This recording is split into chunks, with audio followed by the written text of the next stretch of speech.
Sip. Yeah. Start. So, since it's, All Souls Day, All Saints Day. Magandang gabi. Magandang gabi bayan. Lumaki tayo sa Magandang gabi. Yeah, so I think it's just right and fitting for us to talk about mga interesting ghost stories.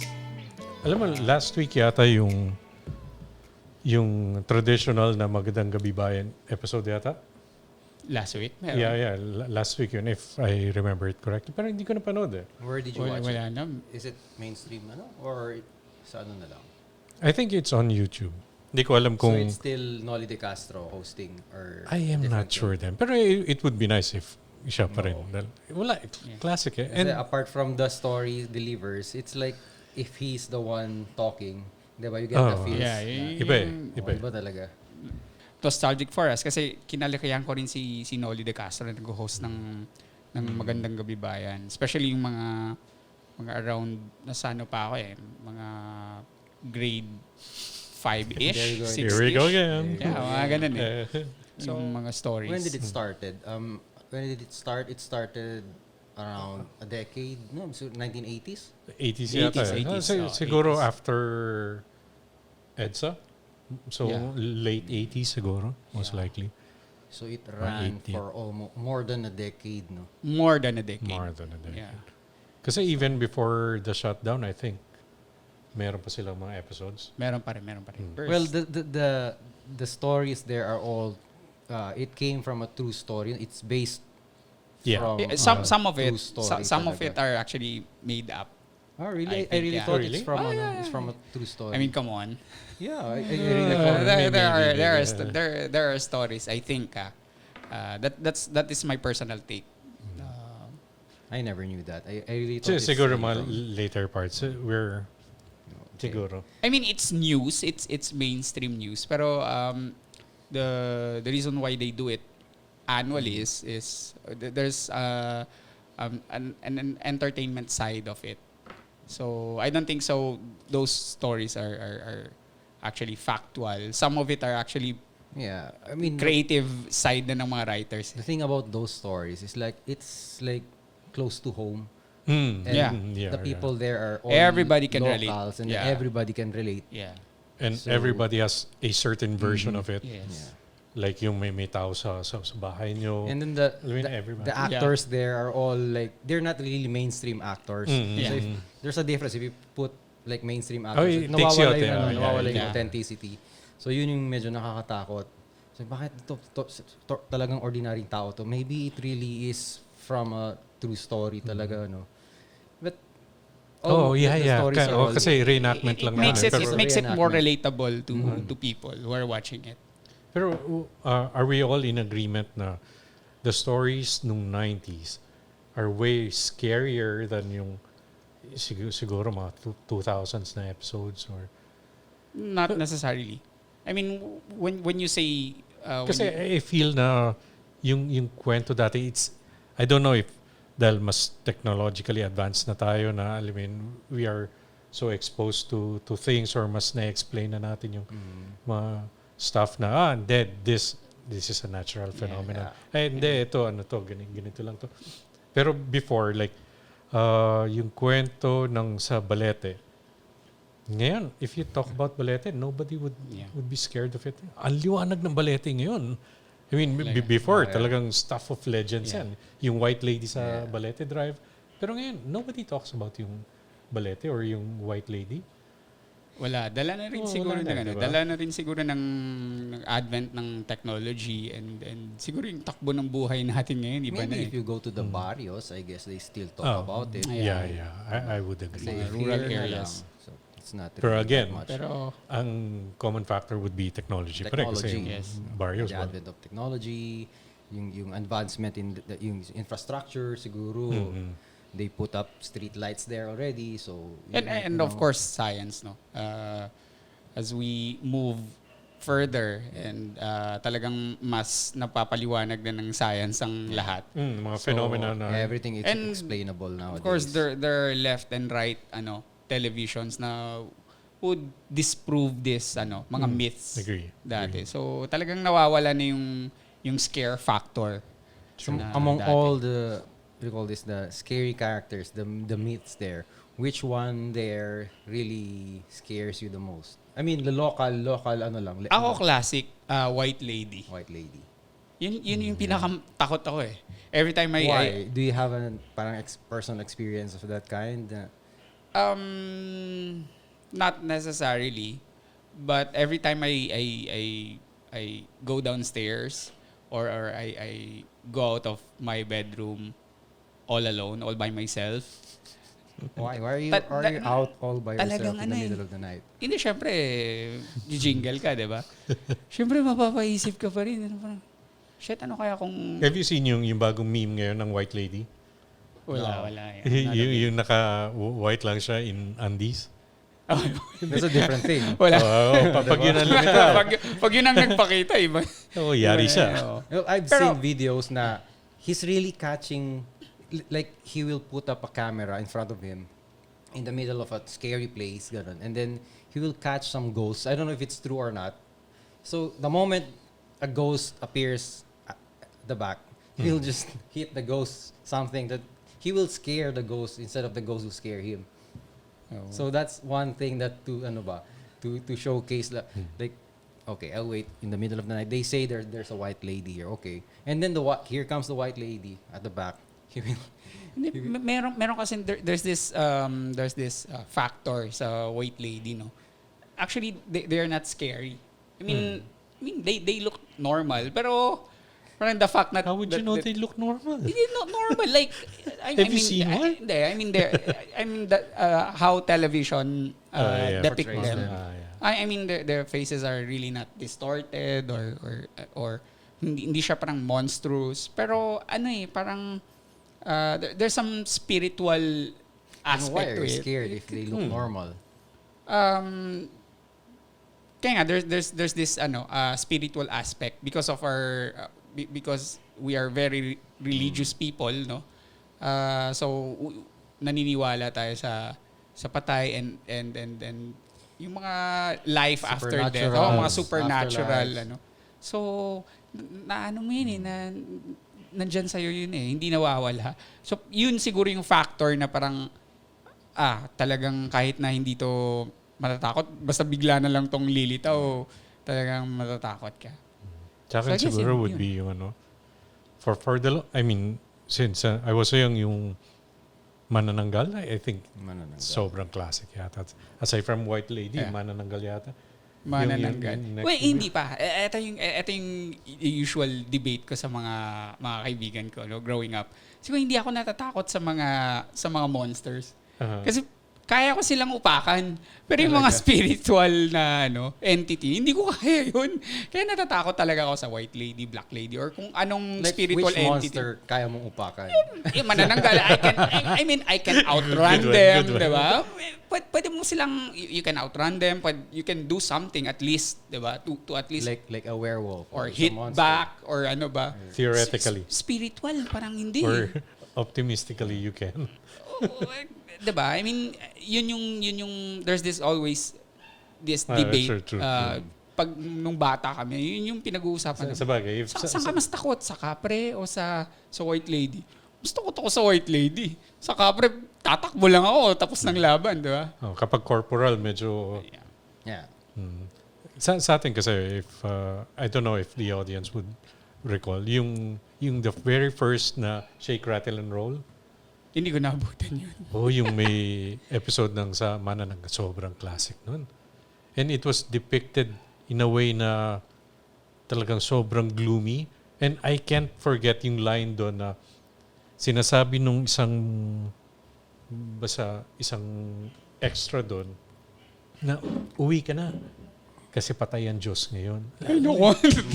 Alam mo yun, parang... You feel hopeless. Alam mo yun, si God na lang yung takbuhan mo. And then patay pa. Patay pa. So, saan ka na ngayon pupulutin? Tapos every time na may naririnig ka na screeches sa bubong mo, may tumatakbo. You will always associate it with manananggal, aswang, or tikbalang ba, o kapre. Mga ganun eh. Kaya nakakatakot. Pero nakakatakot pa rin talaga ang yung mga spiritual entity.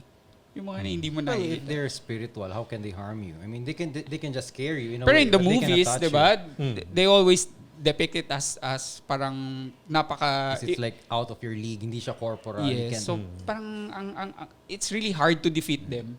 Parang if yung mga spiritual entity nga na movie, 'di ba? Parang walang magandang ending parati. Let's just put it this way: if you think na these capres, the monsters, you can defeat them by outrunning them, you can defeat these spiritual by being spiritual, I guess. So you have to pray. I don't know if you're Pero- religious enough, di ba? Pero You pag just may have to pray. magsabi sa'yo na patay ang Diyos ngayon. You'll just disprove Ang it. hirap. Hindi pa tayong Diyos. Ang I'll hirap. prove it to you. Di ba? Ganun. Oo. Yeah. Pero ikaw ba, Mark? Say Marcus. I mean, I'm the more scientific. You know, even in actuality, if I find something not normal at home or in the streets, I will always rationalize it. So, still, I always have an answer. If that answer is not like proven to be true, I will still it's Pero- unexplainable. On But the then onset, there's- fight or flight. Makita mo. Siyempre, hindi mo naman iisipin pa yan na, Yeah. di ba? Kung may explanation ba yan o hindi. Pag nakita mo, Well, I guess I will run. I still fly. It's the flight. I mean, we wouldn't judge you. I probably would Of have. course. I mean, how will you done the defeat same. the capre? Agree. Agree. It's a capre or it's like a werewolf. How will you defeat a werewolf? So much so a white lady or a ghost or a poltergeist. Exactly my something like point earlier, di ba? So- Pero ano sa'yo? Anong entity ang... that. Oh, the entity, siguro poltergeist. Do you know that? Putragis? It's like a that's like a human version of the poltergeist. It's like it's a shapeshifter. So what will happen if No, you I are just think- alone at home and then you know your parents are on a vacation, out on a vacation, then you happen to see your mother there. So in the living room. still So what will a you do? spiritual entity. Well, yeah, but Yeah. they're harmful. I mean, they can harm you. They can Oh, yeah. instill harm. So it's not like just appearing there out of nowhere like a white lady and then hope that usually you violent, will yeah. scare. They're a little bit violent. So that's what scares me. So yun. Well, for What's the local name of- all we know, mga white ladies violent din pala. That- Diba? Hindi yeah, natin but there's alam, a version of the dark black lady, di ba? Ikaw, Kerwin, may mga stories ka ba to share? Saan ka ba Personal experiences, I'll, right? I'll be the last. Kayo muna. Oh, sige. Yeah, ako. Just sabi ko na, yung mga spiritual entity, white there's lady. There's a lot, no? I mean, recently siguro, not recently. Pero yung experiences at work, I don't know if you're already Well, you guys there. are working sa hospital, Yeah, so death is... There was one incident. I don't know if you're there already. We were all in the middle of the night, no more patients, so we have a conference room where all doctors stay during the night or the entire duty. So I was just running through my books. I was like studying maybe, and then there was no wind or strong wind or like a fan or something. The book next to me turned its pages for a couple of pages, and I noticed. And then one friend of mine, si Falky, he told me, "Oh, how come the book changed its pages, turned its pages? Did you do that?" So, no, I was here. It was just beside me. And then I kind of I got goosebumps. Sabi ko, bakit kaya to? The aircon wasn't really that cold naman. So, but we have this nurse na she claims that she has third eye. So sabi namin, sige, trip lang. Tawagin natin si nurse. And then see if something happens or not. So we called the nurse. Why are you laughing? Nurse? Yeah, yes. If something happens? Yeah, so we called the nurse. Sabi namin, Jenny, can you come here inside the conference Nurse room? Just Jenny. Si just Jenny. come here. Yeah, okay, doc. The moment she steps in the room, she's like freaking out, and then she ran outside. Yeah. I know You remember Jenny. that? I know Jenny. So I was like, Jenny from the block? Jenny. you can call her Jenny from the block. Hi, Jen. Yeah. So it's like a long table in our conference room, no? So the book was here, aircon was there, no electric fan, and it's turning. So we called the nurse.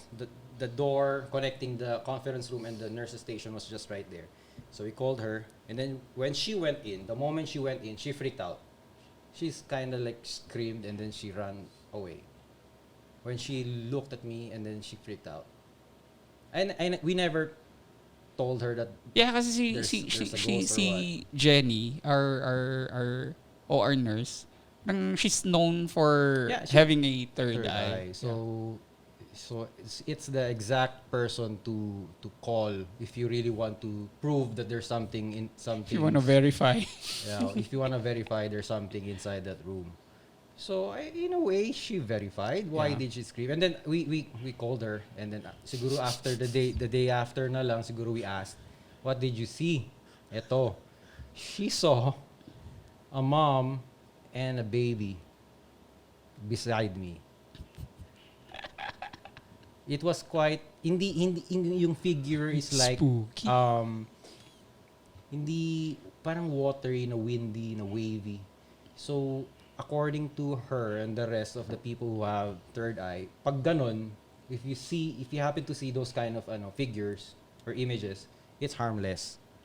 But if you see a full scale image of a person, let alone staring right back at you, you should run, you should pray. So those are harmful spirits. So good enough for me, it was just a mother and a child. Alam mo, yung So, ganyan? diba? Yung tiyanak, So, ganun how din, can you diba? explain A that? child. pero grabe kung umatake yung tiyanak, diba? So, Well, that's a monster. I don't know what you call that. Diba?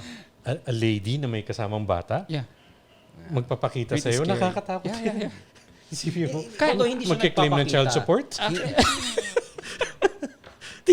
Iba yun. Iba yun. So am I on the wrong page? Comedy pala to. Diba? Yun. So, 'di ba? Parang it's unexplainable. But hindi siya nagpakita sa akin. Nagpakita siya sa people who have this third eye. So they have different versions kasi the wavy, yung windy images are harmless, and then the people that look like exactly human beings, living human beings, those are needing attention. So if you see them and then if they stare right back at you, you should do something. So that's it. That's the most recent na I can remember of a kababalaghan. Ako kasi, one thing that literally a thing that scares me is a coffin. I have a bad experience with coffins. That's why if ever one of my relatives dies, hindi ako pumupunta. Or nasa labas lang ako. Just because of the far coffin? enough not to see the coffin. I really have a bad experience. Are you with afraid of the coffin No, per no. se? Okay. Or yung, when I was like 4 or 5 years old, you can remember that? yeah. Our one of our Alright. one of our neighbors If you died. say so. Yeah. One of our neighbors died, and we were. I remember we were playing. We were playing. I thought it was a furniture, a long table, something like that. So you fell inside. No. So and then I peeped. When I peeped, I saw this dead person, and that picture Okay. didn't really. It etched in your Yeah. mind already. So it remained. So Was it a stranger or ever some since- relative? it was an old neighbor of ours. So every time I see a coffin, I would like not. We should Try to desensitize it. I mean, if that's just I the case. tried. You have a phobia of that lang. Yeah, Hindi siya I tried like but every time when I go near a coffin, I mean the experience just brings me back to that experience when I was a child. So it's very, very difficult. Try mo, bili ka muna. Lagay mo lang sa... Yeah. There's like a museum in Manila. I don't know where it is. Pag may episode tayo, dito lang yan. Or a funeral parlor. You can get Sobra. inside and take a picture while you're inside. So that might help you. You're inside, you just desensitize there. And then Either that or... I know for majority of phobias, I mean desensitization helps, but it didn't reach that point. I tried to attend funerals and at least go inside Coffin? the chapel and try to take a glance at the coffin. But, yun nga, meron talaga eh. So, siguro it will really, So take some time it's a before. combination of a coffin and a dead person. It's not just a coffin. Or yung Empty coffin. or Maybe occupied. because when I saw that dead person lying in there, I immediately associate that whole experience. So ngayon, yung fear mo is even if you're seeing yung coffin lang mismo. Yes. Regardless if may Yes. laman. May laman. Kasi kasi alam Wala. ko nung that experience, I mean, if you take me back when I was a child, natakot ako because of that dead person lying inside that coffin. So every time I would go near a coffin, natatakot ako. Hindi ko kayang tignan. Even my relatives, like nakapikit ako. Like pupunta ako and would take a So picture it's with like them. a childhood trauma pa rin, no? Yeah. Yeah. And there's one time, sobrang natatain na talaga ako. And sa chapel, yung comfort room, yung CR, nasa tabi ng may coffin. Talagang uuwi talaga ako para mag number 2 lang. Kasi ayaw ko, hindi ko kaya. To that level But that's not a scary story, though. It's like a... Yeah, but it's a personal yeah. experience. Yeah, Yeah, okay. You cannot take that away from me because that personal experience of mine was really, really traumatic, and it haunted me for like Even even till now. until now. Yeah. Well, sa akin naman, I have yung sixth sense. And it's something na I've grown or I have developed nung younger pa ako. Kasi I've always connected the supernatural with Science. science then, or with the belief na if this exists, then God must exist. Alam mo yun, yung Yeah. opposite side of okay, the yeah, spectrum, yeah. diba? So you can't prove the existence of God, pero at least mas doable. Right. So if you can prove this, So then that's like your rationalization. yun yung You ano feel ko. good about it. Okay. If... Yeah, continue. So yun, so na-develop ko siya over the years. At first, it was just clairvoyance. Alin, nahulaan ko yung mga specific events. Nahulaan ko yung grade ko kung babagsak ako o hindi. Mga ganun bagay. Ang first instance ko was, I was dreaming, the phone rang, and this person was the one calling me. Nagising ako, the phone rang, and exactly the same person called me. So dun pa lang alam kong, uy, may potential. Talagang may, You're like may, that ano, Jack Reacher. So few seconds yung yung premonition. So yun, dinevelop ko with ganyan. Pero it's not it's not there was a time na nakakatuwa siya kasi alamin, uy, parang superpowers. You can connect, pero once they know that you can feel them, they would start letting you know din. So Talaga? yun yung part na na nakakatakot eh. Alam mo yun, I can feel them but I cannot see them. The moment na na-develop ko yun into nakikita ko na sila. Then one time, nakakahawak na sila. So sabi ko, ay, So may So, tactile na. experiences ka na. time out. yeah, Iba na yun eh. Kasi pag nakakahawak na sila Yeah. sa'yo, it's something different. So like yung sa house namin, I would always see, may one time may nakita kong tao sa labas, basta nagwawalis siya. Bigla nawala. Paglabas ko, wala yung tao. Alam mo yung walang ibang pupuntahan yun, kundi doon lang. So, alam mo yun. Then, siguro like 5 years ago, or mga 5 years just before yung pandemic, house namin was, so, pintuan, no? Pagbukas mo ng pintuan, hallway yan. Bumukas yung pintuan. And normally, alam mo yun, logic would dictate na baka hindi mo nasarado lang ng mabuti. Negative pressure, bubukas yung pinto. So, sarado ko. Yung nakalak talaga siya, yung walang way na kahit anong lakas ng hangin, hindi mabubuksan. Ang problema, bumukas uli. And nung bumukas siya, nakikita mo umiikot yung doorknob.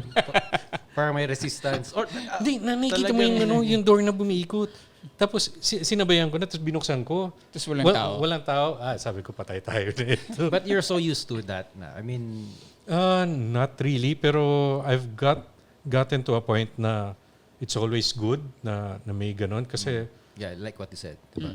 Na, alam mo yun, pinoprotektahan ka eh. Usually kapag may mumu yung bahay mo, sila yung caretaker eh. Sila yung nagbabantay. So, hindi ka man maprotektahan directly kahit pa paano kapag may sunog or may whatever.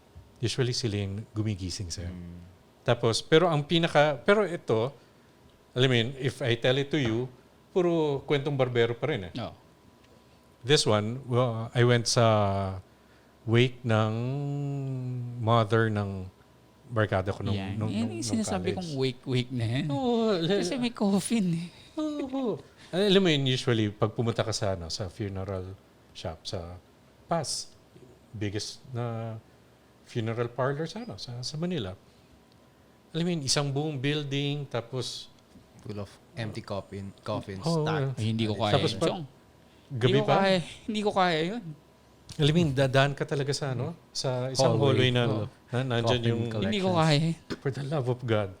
Hindi ko alam, bakit yung CR parating nandun across the hallway? Bakit hindi nila ilagay sa malapit eh? Oo. Alam mo yun, sabi ko dun sa tropa ko, parts, ihi tayo. Sabi niya, buti na lang na iihi ka kanina pa. Kanina pa wingi, ganun ba? Sige, ihi tayo. Sabi niya, saan yung CR? Nandun sa dulo. Tapos, So, paano yan? pagpunta namin dun sa dulo, kwento-kwentuhan kami. Biglang, alam mo yun, yung end of the hallway, tas nandun sa gilid yung CR. May parang sink, may wash area dun. I will show you yung image. I will show you yung audience yung image. Biglang yun yung nakita namin. So, alam mo yun, hawak ko yung cellphone, picture ko kagad. I mean, I will show you guys if you tell me. So recent lang to? This was 2018 siguro. Oh, Pero may picture ako. Yun ang Picture maganda of doon. ebidensya ka. Meron ako ebidensya. Of what? The picture of that. Picture of the image Oh, daw. yung whatever, Okay. yung entity na yan. So, kami daw lang, ganito.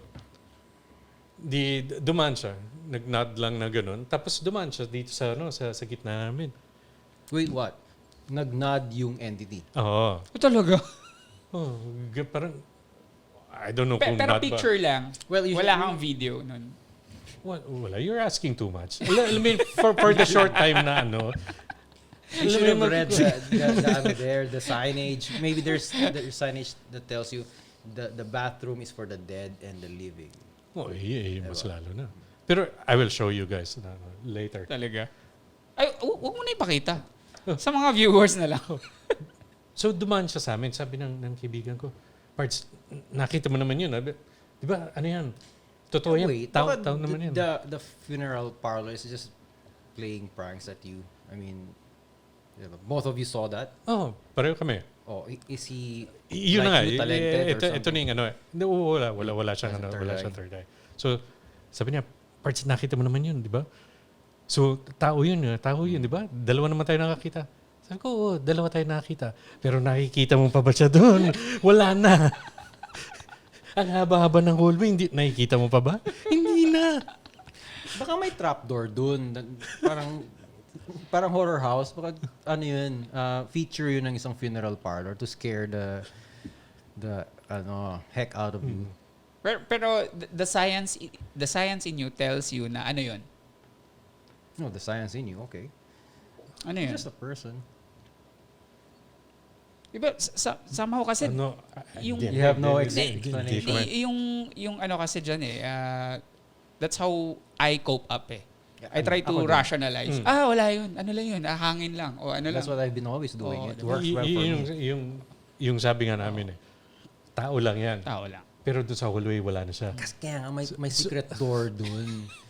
Baka staff yun. Sabayan mo pa ng Cordero ng Diyos. Diba? Pero these are actually stories na magandang balikan kasi ano siya naging part siya ng Anecdotes. Yeah. Well, if you guys have similar stories or stories na you would like to share, you can always comment in our the comment section comment below. section or in our Facebook page. And And don't forget to like and subscribe our podcast. And follow this podcast wherever you get your podcast. This is our first podcast for like In Three years. No, in 2. Kasi it was 2021 yata. Yeah. Hindi naman tayo ganun tumanda. Medyo ano pa naman. Anyways, see you in our next episode. right. Thank you.